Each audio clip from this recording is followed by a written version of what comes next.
Hola amigos, muy agradecido de participar en esta iniciativa de Aula Abierta y de CEPAS eh, para justamente poder comprender lo que está ocurriendo en Venezuela. Es necesario tener muy claras las ideas de los regímenes que están involucrados en el análisis de lo que es la situación de Venezuela. Es decir, cómo de una democracia representativa se pasó a lo que tenemos actualmente, requiere tener una concepción muy clara de tres elementos fundamentales. En primer lugar, precisamente del propio concepto de democracia, cómo nació, cómo se concibió inicialmente, cómo ha ido evolucionando y cambiando y cómo es su concepción actual. En segundo lugar, cómo son considerados los regímenes totalitarios, porque esto es un elemento que constantemente se indica en el caso venezolano y que hay que analizar con mucho cuidado, porque el totalitarismo implica una serie de características que precisamente no se corresponden con la realidad venezolana, y en ese punto del análisis, entonces es donde nace la idea del autoritarismo, que tiene un origen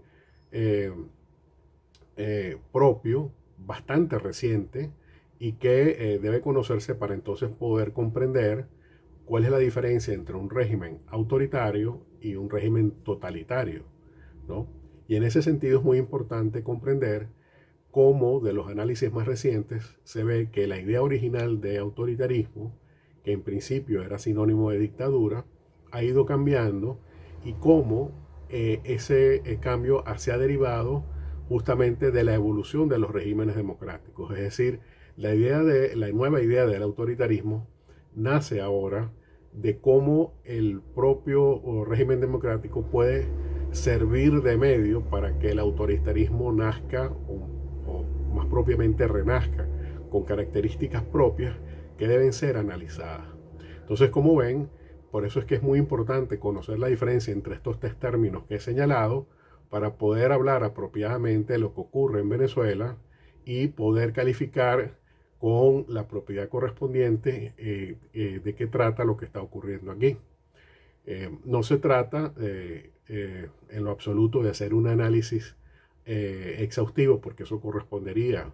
a unas jornadas más de trabajo, pero sí por lo menos a tener claras las nociones generales y básicas de estas ideas que he dicho. Y por supuesto, si vamos a hablar de autoritarismo y democracia, en ese supuesto es imposible no hacer referencia a los derechos humanos, ¿no? Y en ese sentido es importante destacar que democracia y derechos humanos como conceptos, como productos sociales, tienen un origen diferente, a pesar de que en la actualidad tienen una vinculación inescindible.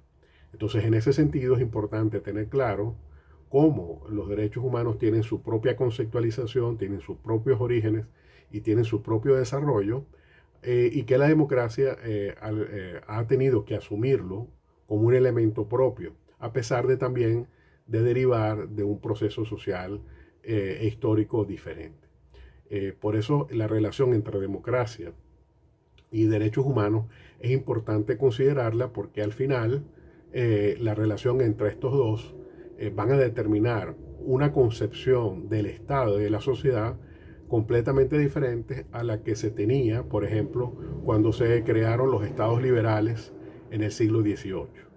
Y esto ha originado una evolución tanto del propio concepto de Estado como del propio concepto de derechos humanos.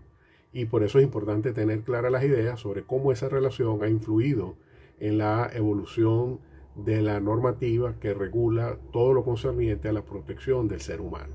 Y por último, es importante entender que la democracia no es un elemento estático, sino que tiene sus propias dinámicas, y precisamente el caso venezolano nos está enseñando qué ocurre cuando esas dinámicas no son derivadas de la manera institucional que deben ser tomadas, y pueden acarrear el fin del propio sistema democrático.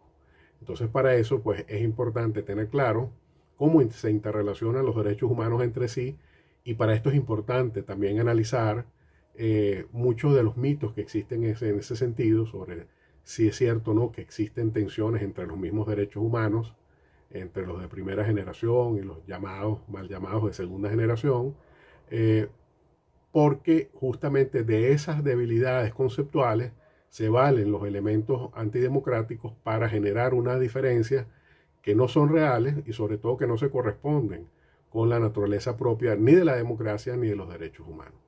Entonces, una vez más, el conocimiento de estos conceptos es fundamental, no solo para entender lo que pasa en Venezuela, sino también para tener muy claras las ideas necesarias que debe tener cualquier persona sobre lo que es democracia, sobre lo que es derechos humanos, lo que son los derechos humanos y sobre el autoritarismo.